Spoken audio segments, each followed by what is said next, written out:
Hey there, everyone, and welcome inside the Bayhackle Sports Studio for the latest episode of Game On. I'm Jeff Taylor alongside Jack Taylor. Yep, and we're going to jump right in talking high school football playoffs and what went down this past Friday night on the gridiron, where some teams in our area look to continue their dominance and some looking to pull off an upset and stay alive. Yep, and we'll start Huff hosting Porter Ridge, and you know it's going well when the kickoff team has some swag. They also have the best kicker on the planet. Also, a slow start gave way to the hot Huskies in the red zone. Jason Anisco attacks and scores on the short run. Here comes the game record. James Nestor, Boomer Sooner, fumble forcer. It was ruled an incomplete pass, but to Porter Ridge's credit, they would fight until the very end. Harrison Johnson gets open on the throwback. Wow. That's their only touchdown of the night for Porter Ridge. Huff's offense was in a groove. Trey Blakeney to that bad man, Jason Anisco again, looking like Marshall Falk out of there with the score. Then we'll get some defense from the Huskies side of the ball. Anthony Walker, James Madison bound, reintroducing himself to destruction. Huff is in the Sweet 16. It's an annual event. The Huskies win this one 45-12 to advance. Let's take a look now at Independence. The 23 seed looking to pull off some major upsets. Vontrez Burke's going to catch it, somehow drops it. They call it a fumble. He picks it back up as it bounces into his hands. They call it a touchdown. I watched it three times. Listening for the whistle. They gave him a touchdown. It wasn't going to come down to just that one touchdown, so don't worry about it. Brian Crowder here, you can see him line it up for the catch. He's got the bubble screen, making a few men miss. He's going to shake off some defenders, getting himself into the end zone as well. So Independence just continues to roll up the score, and they would do it on both offense and defense here. You can see on the other side of the ball, they would force the fumble, get the recovery, make sure they take it the other direction, and from there, it was just Jaden Jones all night long. You see that score. They pull off the upset again against East Forsyth. Look at Jaden Jones coming right into your living room. One tough running back right there. That man can get the end zone real quick. He had something coming out of his nose. It was points. It was a playoff advance. They win to go on. On we go. Butler Bulldogs played host to West Forsyth, looking to continue their march to the state finals. West Forsyth with the ball inside the 5-yard line. Cayman Chaplin with the carry. He's going to refuse to go down. Touchdown. West Forsyth leads 7-0, the early surprise, but Butler comes right back. A 36-yard touchdown run of their own. Wow. The man getting into the end zone. However, they would fumble on the extra point, so West Forsyth with a 1-point lead, 7-6. Second quarter for you. Jaden Farmer gets into the backfield for the sack. The Butler D showing up strong there. Then Zachary Lawrence, the quarterback from Butler, he is going to call his own number. The quarterback keeper from the 1-yard line. Touchdown, Bulldogs. Butler wins it. Exactly. Butler wins in a dominating performance, 47-7. And next up, it was Weddington playing host to Chambers. A big game in this one. Pick up this one in the second half. Both teams struggling to move the football. Chambers showing a little bit of life. They've been hot all year long, but they were able to put together a good drive through the air and through the ground as Braylon Vincent got some yardage, getting Chambers inside the red zone. The drive would stall. The Weddington showing their defensive prowess throughout the entire game, but they would get the short field goal to pull Chambers within 11. Chambers would add one more touchdown to make it 14-10. The Warriors would struggle on offense, which is uncommon for them in the second half. They got off. It was just an ugly second half. Tyler Budge couldn't get the offense on the same page, but that 14 points scored by Weddington would be just enough. They hang on to beat Chambers 14-10. So let's see how the third round is going to stack up as we take a look at some of the matchups that are coming up over the next Friday night here. We got Charlotte Catholic. That is the big surprise, I think, so far. Charlotte Catholic, 24-1. They're the 24 seed. They're taking on Weddington, the 1 seed. And then a good ball game will be Huff Grimsley. That's the 4 and the 5 seed there. Yeah, Huff traveling for the first time this postseason. We'll see how they do up in Grimsley. They've knocked out a couple area teams already. Absolutely. Biggest story last week, Mount Tabor 19 pulling off the upset over Mooresville. That was a surprise. A huge game for Mount Tabor. They pulled off 2 upsets, and now they're going to travel again to our area to take on Butler. And then we talked about Indy. They pulled off major upsets in Lake Norman and in East Forsyth. Now they're going to go up the road to the mountains to Watauga. There's a lot of questions about these seedings. Yeah, the 23 seed I still don't get for Independence. But listen, you go up to Watauga, you go to the mountains and can do that. That'd be pretty stout if you can beat that. So that's the 4A for you. Let's take a look at some of the 3A matchups that are coming up. West Charlotte, Coach Reiner there. He's going up against Crest. Hey, listen, they've had a great season. Here comes the test. You got to travel to go to Crest to play the 1 seed. Yep, same with J.M. Robinson. They're traveling for the first time as well. And J.M. continues to impress. They do. I mean, they're undefeated. They have not lost all season long, beating Northwest Cabarrus, a close rival, for the second time this year. And the other matchup, other matchups for the 3A for you coming up. Oak Grove's taking on West Henderson. That's a 6 and a 3 seed. And then AC Reynolds, who we've talked a little bit about, they're the 7th seed. They got to travel to Hickory to play the 2 seed. So a good matchup there. Hickory playing some good football. Taking a look at AA now. We've got some more more in that area. You see Reedsville hosting Brevard, and then Monroe we talked about. But we had a lot of 5 seeds in our area, a lot of 5 seeds that host all season long. Now they're going to have to go on the road. We've got Huff, we've got different teams like that. So Monroe, another one of those 5 seeds having to go on the road. I was at their game Friday night. They were impressive. They can move the ball, and they got a pretty stout defense.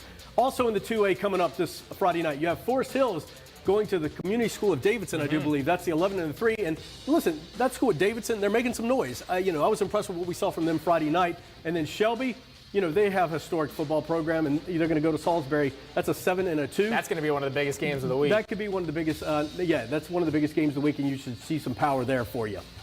And then I think let's go to the 1A for you. Swain County taking on Robbinsville, the 9 versus the 1. Mountain Heritage, they're going to make the trip to go against North Rowan. And then I think we have one more set of matchups for you for the 1A. Got Eastern Randolph, the 3 seed, hosting Thomasville, and then that's Mount Airy, not the 3 seed there. Obviously, you can't have three seeds in that both bracket, but either way, I believe that would be the 2 seed in Mount Airy. Taking on, I slipped on the keyboard there.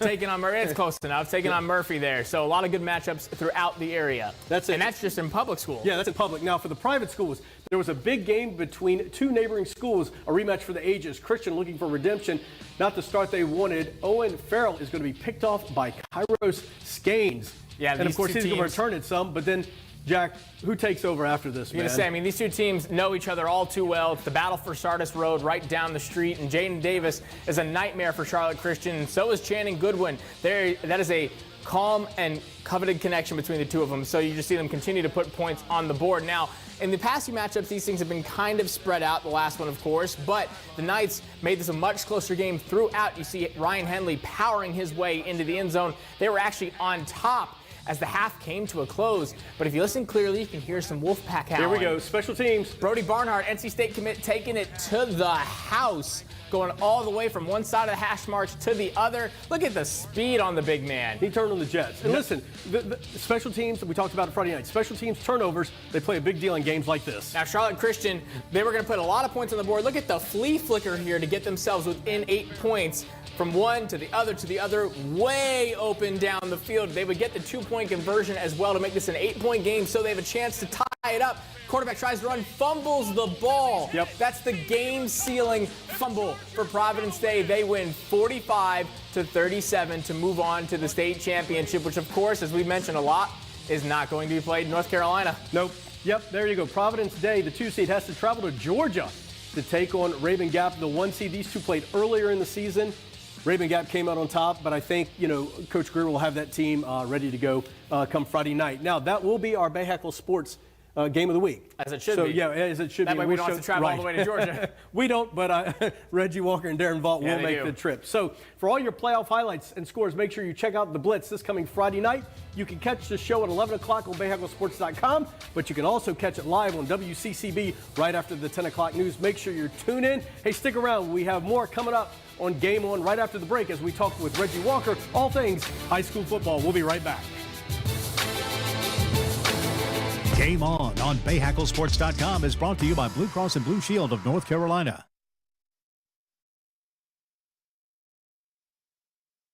Hey everyone, welcome back inside the Bay Hackle Sports Studio. I am Bay Hackle Sports Director Jeff Taylor alongside Bay Hackle Sports anchor Jack Taylor. Yeah, before we went to break, we brought you up to date with all the high school football action from this past Friday night, and we let you know who is playing this coming week. And to help us work through everything that happened and look ahead to this Friday night, we are joined by Reggie Walker, our Bay Hackle Sports football analyst. Reggie, how are you, my friend? I'm doing great, guys. It's another good Monday in playoff time. It's a November to remember. Exactly, a lot to take in. So let's start off by talking about last Friday night, Reggie, and that game of the week between Providence Day and Charlotte Christian in the independent schools semifinals. Providence Day getting a win in spectacular fashion. Talk about your thoughts on that one. Well, it's interesting. That was one of those games to where you could see that this Providence Day team was having some issues finding a rhythm early on. I think it had a lot to do with Charlotte Christian and the schemes and the different things that they were doing offensively and defensively. And I think it impacted Providence Day early, obviously. And then Kairos Gaines' interception, I thought, energized and ignited the Chargers and got them going. And then obviously down the stretch, I thought it was going to be the Ian Klein show in the third and fourth quarters once Petey picked up that 3-score lead, and then all of a sudden, Charlotte Christian battled back, and Coach Greer, his comments after the game, Chad Greer from Providence State, he mentioned that he felt like down the stretch of the game they weren't what they could have been, what they should have been, and until that last stop there to force the fumble by Griff Garrison, they were really concerned. I should say Griff Galloway, I think. Sorry about the name flub there, but that play was huge, and obviously it saved the game. So let's stick with Providence Day this coming Friday night. It is the NCISAA Championship between Providence Day and Rabun Gap, as Providence Day will travel down to Georgia. How do you think that one's going to shake out? These two met earlier this year, and I mean, Rabun Gap got the best of them. Can Providence Day overcome some of the slow start and stuff and get the win on Friday night? Yeah, they're going to have to deal with this big physical offensive line. All 5 of those guys, 275 plus pounds. They're big, they're physical. The defensive line is really good as well from Rabun Gap.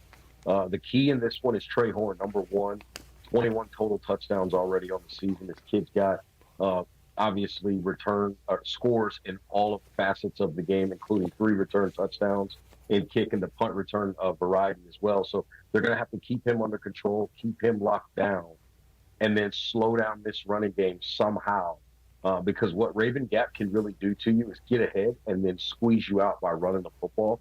I think this is going to be important also for PD. I would use Ian Klein and make sure we can run the football with him as well if I'm Chad Greer, and sort of shrink the game as well, especially if I'm able to get ahead of this Rabun Gap team. They're not necessarily designed to play from behind from a standpoint of where they want to just throw it around all over the place. Now, don't get me wrong. Their quarterback can make some throws and make some plays in Gavin Owens. He can do some things, but they want to run the football and be very, very balanced and play with a lead. So if you're Providence Day, you want to get off to a quick start and then win the line of scrimmage. Absolutely, Reggie. So we talk, of course, about that game of the week, but we've got a lot of other matchups as we head into round 3 as well. Talk a little bit about Charlotte Catholic, who's put off a couple upsets heading to Weddington. What's your thoughts on that one?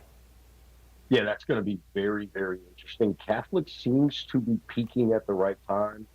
This is one of those games that's going to be interesting, but this is Weddington's time of year. I think it's something like 7 or 8 years in a row that they've practiced on Thanksgiving.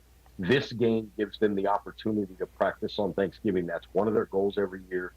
Whether or not they can get there, obviously Charlotte Catholic has something to say about it. This game's going to have to be, again, won at the line of scrimmage. I think Tyler Budge's feet are going to have to be key, picking up some third downs and avoiding negative plays to win this football game. Hey, Reggie, another game for you, and we love Coach DJ McFadden and the Independence Patriots. They're on the road heading to the mountains to take on the 2 seed in Watauga. This could be a tough one for Coach McFadden. How does this one shake out, you think? You know what? That offense, the thing about it is it can travel anywhere. We know about the quarterback position and how they can throw the football around. But I'm telling you right now, they can run the football. And as long as they go up there and have that in their arsenal to run the football and make plays that way, I think they've got a chance in this game. And look, I didn't know a lot about him coming into the season, but Jaden Jones and that running game for Independence, that's why I think they can go up there and win on the road, because they can run the football so well. It doesn't matter what the environment's going to be. Give the football to that young man, and he'll run you to victory. Hey, before we get to that, though, I mean, Jaden Jones, we've watched him play. One of the most impressive running backs I've seen, I think, this season in this area. And just, I mean, like he said, fourth quarter comes along, they got a lead or something. It's perfect for that. Weather, cold weather, go out and run the football. Yeah, it's hard to find a weakness in their offense, so it's interesting to see how teams kind of attack their offensive scheme. Now, Reggie, one final game for you in the 3A. West Charlotte going on the road as well to take on the top seeding Crest. What are your thoughts on that one? Katie Smith has to take care of the football. I mean, there are times, especially down the stretch of the regular season, he kind of struggled to take care of the football, and then their defense wasn't creating enough negative plays.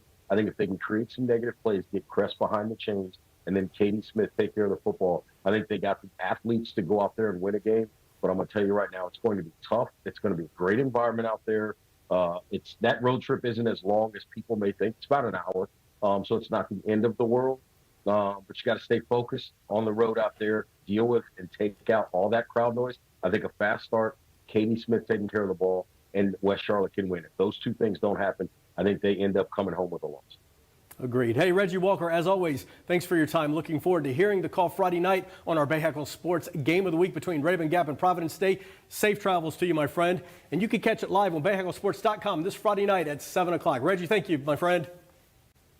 Appreciate it, guys. And what I don't appreciate, though, is the fact that I don't get to see both of your faces in person down in Georgia at Rabun Gap at this game. I know why, and I love you for it, but I like. We got the blitz. We got to take care of the blitz here, so. That's right. Hey, we appreciate you, man. Hey, safe travels down to Georgia.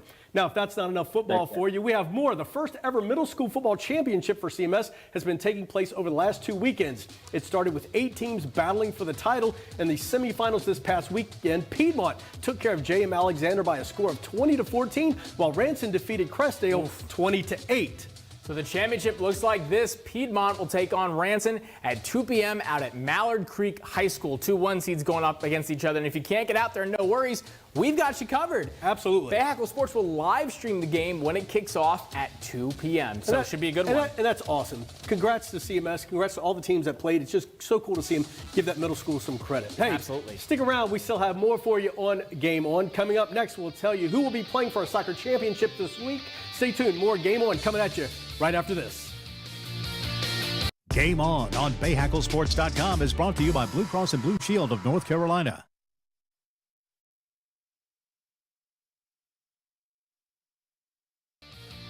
Hey everyone, welcome back inside the Bayhackle Sports Studio. I'm Jeff, that's Jack.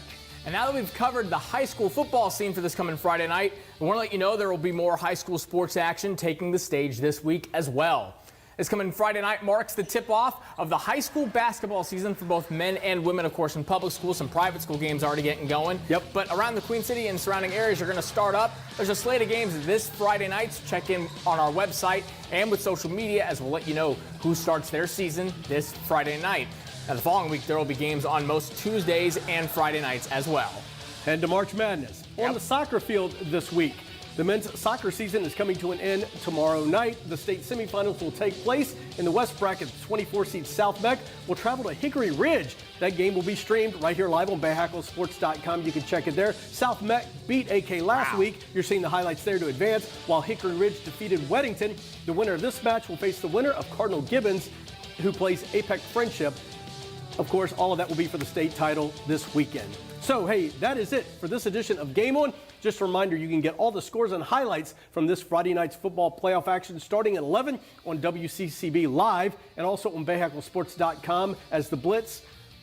All the highlights and scores on Friday night. The Bayhackle Sports team, of course, we bring you the best Friday night coverage. And a reminder that we have a weekly podcast called the 704 High School Highlight Podcast that comes out every Friday as well. We sit down with high school athletes, coaches, and more to talk high school sports. So make sure you check that out wherever you listen or watch your podcasts. That's a wrap for Game On. It is. Make sure you stick with Bayhackle Sports for all your high school sports coverage, and we'll see you Friday night on the Blitz.